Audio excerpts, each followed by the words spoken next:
It's a crazy feeling being at the free throw line, knowing that you've shot a million of them, but this is the one you have to make.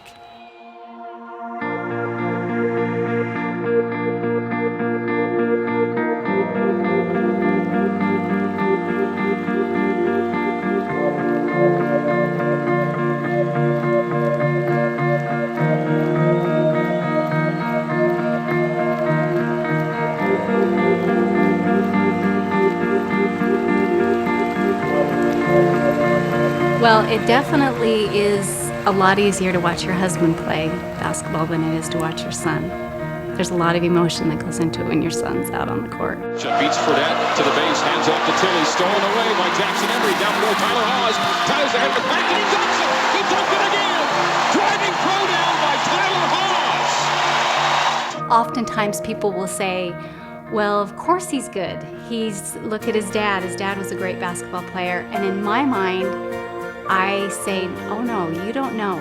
You do not know how hard he has worked. You know, I never was the most talented kid, but the one thing that my dad always taught me was that if we just work as hard as we can, good things are gonna happen. When Tyler was in the 3rd grade, he was cut from a team, really good team, and was devastated. So Marty pulled him aside and told him, we'll work harder than everybody and we'll put in the time. One of the things that we decided that we would do is we would get up early and we would go over to the church and that we would just start working. We did so many drills in the summer and it was repetition of those drills that made it so we could do them in the game.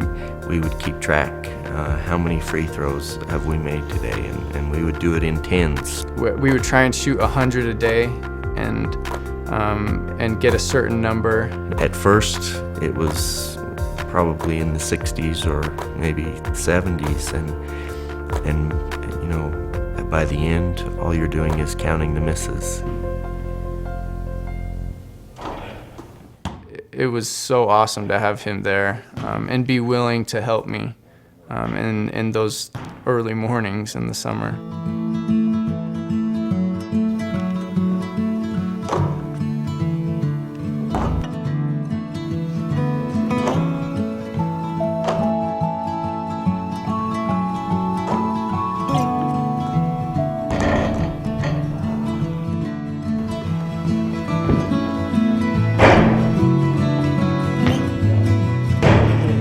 Matched it like it was nothing.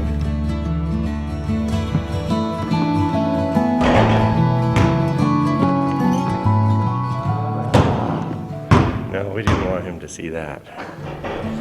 By 8 o'clock, when I would take off and go to work, for me to have already spent 2 hours with him, was a great blessing in my life and I think in Tyler's development.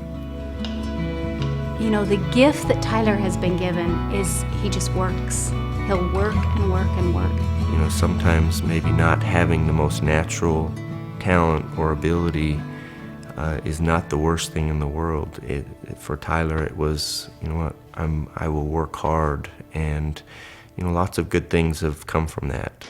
Dear Elder Haws, you are hereby called to serve as a missionary of the Church of Jesus Christ of Latter-day Saints. You are assigned to labor in the Philippines.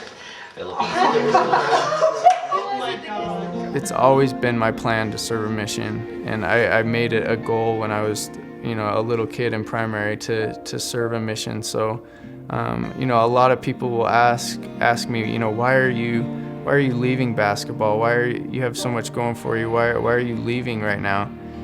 Is that hard for you? And if I would be making this decision right now, then it would be really hard. But just the fact that I made that decision a long time ago, it really has been an easy decision for me. You know, as someone who has served a mission, to be able to go and be able to see how the gospel can have an influence on people's lives, that's a great blessing. And you know, as a dad, I'm really happy that Tyler will get to experience that. As a mom, it is tough. But, you know, for me, I think of the happiness that the gospel brings me as a mother and having the relationship with all of my kids and knowing that it's eternal. I think if he can go and give that to another mom, the same thing the gospel's given me, it's okay. I'm so happy he's serving. You doing okay, bud? Oh, yeah, Do you know I love you? I love you too.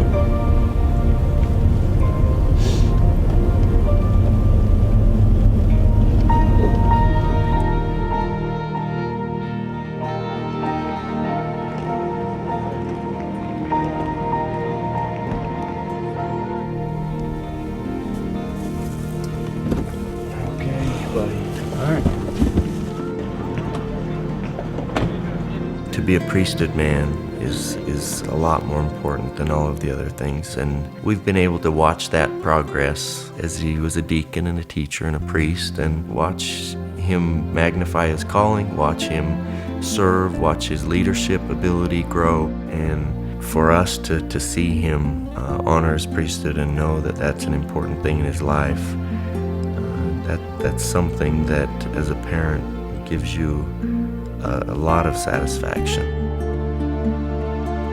A mission has always been my plan. It's always been something I wanted to do, and I know that there's people in the Philippines that need the gospel and are waiting for me, and I know that when we put Heavenly Father first, that He's going to bless us.